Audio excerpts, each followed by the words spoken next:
नमस्कार दोस्तों, स्वागत है आप सभी का डेली न्यूज बिहार के बिहार बुलेटिन में। बात करेंगे आज की बिहार की 10 बड़ी और प्रमुख खबरों की। लेकिन उससे पहले यदि आप चैनल पर नए हैं, चैनल को सब्सक्राइब कर लें, वीडियो को लाइक करें और शेयर जरूर करें। बिहार में एक अलग मोर्चा बना रहे तेज प्रताप, बागी नेताओं का मिला साथ, तेजस्वी राहुल की बढ़ी टेंशन।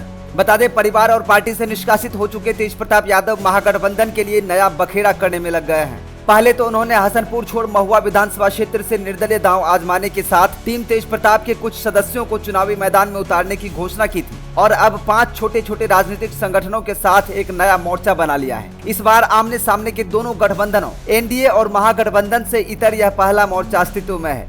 इसमें सम्मिलित सारे दल गुमनाम से हैं और उनका कोई चुनावी रिकॉर्ड नहीं है, लेकिन तेज प्रताप की उपस्थिति से राजद कुछ असहज है। बिहार चुनाव से पहले कर्मचारियों के मानदेय में हुई बढ़ोतरी, 11 साल बाद आयोग ने किया संशोधन। बता दें, चुनाव आयोग ने पीठासीन अधिकारियों, मतदान अधिकारियों, मतगणना कर्मियों, सूक्ष्म पर्यवेक्षकों सहित कई श्रेणियों में सम्मिलित अधिकारियों एवं कर्मियों के पारिश्रमिक व मानदेय में वृद्धि कर दी है। लगभग 11 वर्ष बाद यह संशोधन किया गया है। इसके साथ ही आयोग ने उप जिला निर्वाचन अधिकारियों, केंद्रीय सशस्त्र पुलिस बल, सीएपीएफ कर्मियों, सेक्टर अधिकारियों तथा अन्य सहायक कर्मचारियों के भी भत्तों एवं सुविधाओं को बढ़ाया है। मतदान एवं मतगणना ड्यूटी के दौरान दिए जाने वाले भोजन व जलपान की दरों में भी संशोधन किया है।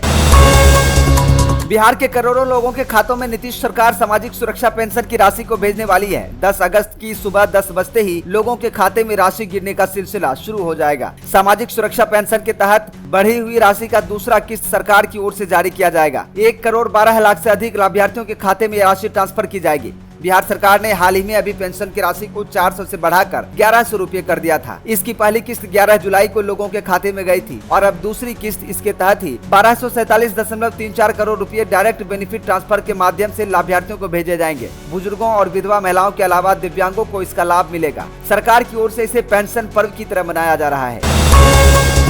बिहार के मुख्यमंत्री नीतीश कुमार से शनिवार को सीएम आवास जाकर अनंत सिंह और आनंद मोहन ने बारी बारी से सीएम से मुलाकात की। विधानसभा चुनाव नजदीक होने की वजह से इसके मायने निकाले जा रहे हैं। मुलाकात के बाद आनंद मोहन ने तेजस्वी यादव पर निशाना साधा है। जब मीडिया ने उनसे पूछा कि तेजस्वी यादव महागठबंधन की सरकार बनाने का दावा कर रहे हैं, तो उन्होंने जवाब दिया कि आप जाकर मिठाई बांट दीजिए। तेजस्वी यादव युवाओं को नौकरी देने का वादा कर रहे हैं। इस पर आनंद मोहन ने कहा कि उनके माता पिता के राज्य में तो किसी को नौकरी नहीं मिली। अब देखना होगा कि आगे क्या होता है। जब तेजस्वी यादव ने कहा कि उनकी योजनाओं की नकल की जा रही है, तो आनंद मोहन ने कहा कि ठीक है, तेजस्वी यादव थिंक टैंक है।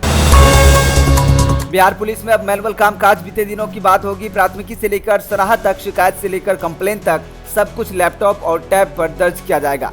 मोबाइल और कैमरे से लैस होंगे पुलिस वाले। इसके बाद जहां पुलिस खड़ी होगी वहीं से कार्यालय शुरू हो जाएगा। पुलिस थानों में न तो आपको फाइल का अंबार नजर आएगा और न ही बही खाता तैयार करते पुलिसकर्मी नजर आएंगे। बिहार पुलिस जल्द ही डिजिटल रूप में नजर आने वाली है, जिसकी तैयारी शुरू कर दी गई है। आने वाले दिनों में बिहार पुलिस का सारा काम मोबाइल, लैपटॉप और ऐप के जरिए होता नजर आएगा। एडीजी सुधांशु कुमार ने बताया कि दुनिया डिजिटल क्रांति के दौर से गुजर रही है। ऐसे में बिहार पुलिस भी खुद को अपग्रेड कर रही है। गंगा और कोसी के कहर से कटिहार में बाढ़ के हालात, पप्पू यादव ने किया दौरा। बता दें, गंगा और कोसी नदी के जलस्तर में बढ़ोतरी के कारण कटिहार और पूर्णिया जिलों में बाढ़ की स्थिति गंभीर हो गई है। इसी को देखते हुए पूर्णिया लोकसभा क्षेत्र के सांसद पप्पू यादव ने बाढ़ग्रस्त इलाकों का दौरा किया।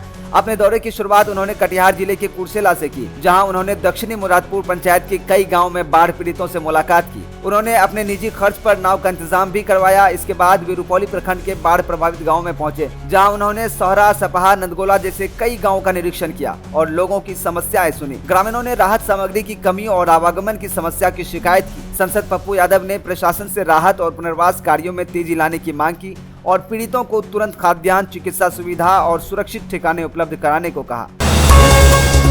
भाई बहन के अटूट प्रेम और विश्वास का प्रतीक रक्षाबंधन का पर्व शनिवार को मुजफ्फरपुर की शहीद खुदीराम बोस केंद्रीय जेल में एक अलग ही अंदाज में मनाया गया। इस दौरान जेल के अंदर और बाहर दोनों जगह भावुक और हृदय स्पर्शी नजारे देखने को मिले। सजायाफ्ता और विचाराधीन कैदियों की कलाई पर राखी बांधने के लिए सुबह से ही जेल के बाहर वाहनों की लंबी कतारें लगी थी। कोरोना महामारी के कारण पिछले कुछ सालों से जेल में कैदियों और उनके परिजनों की मुलाकात की यह परंपरा बाधित हो गई थी। इस साल जेल प्रशासन की विशेष व्यवस्था के कारण बहनों को अपने भाइयों से मिलने और राखी बांधने का अवसर मिला। यह मौका मिलते ही बहनों में भारी उत्साह देखने को मिला और वे दूर दूर से अपने भाइयों से मिलने पहुंची। मशहूर कोचिंग संचालक और टीचर खान सर ने हर साल की भांति इस साल भी अपने ही अंदाज में रक्षाबंधन सेलिब्रेट किया। देश के कोने कोने से पटना पहुंची हजारों बहनों ने खान सर को राखियां बांधी। खान सर से क्लास करने वाली छात्राएं सुबह से ही उन्हें राखी बांधने के लिए पहुंच गई। खान सर ने बताया कि बहुत दूर दूर से लड़कियां उन्हें राखी बांधने आई हैं। अलग अलग राज्यों की लड़कियां हैं। यही कहूंगा कि भारत का गौरव है रक्षाबंधन। हम सबको अपनी संस्कृति को बचा कर रखने की नैतिक जिम्मेदारी बनती है। खान सर ने कहा कि मैं उन सौभाग्यशाली लोगों में से हूं जिन्हें इस कलयुग में भी लाखों लड़कियों और बहनों का प्रेम मिला है। शायद इस पृथ्वी पर यह सौभाग्य केवल मुझे ही मिला है। हर साल यही लड़कियां राखी बांधने में पिछले साल का रिकॉर्ड तोड़ देती हैं।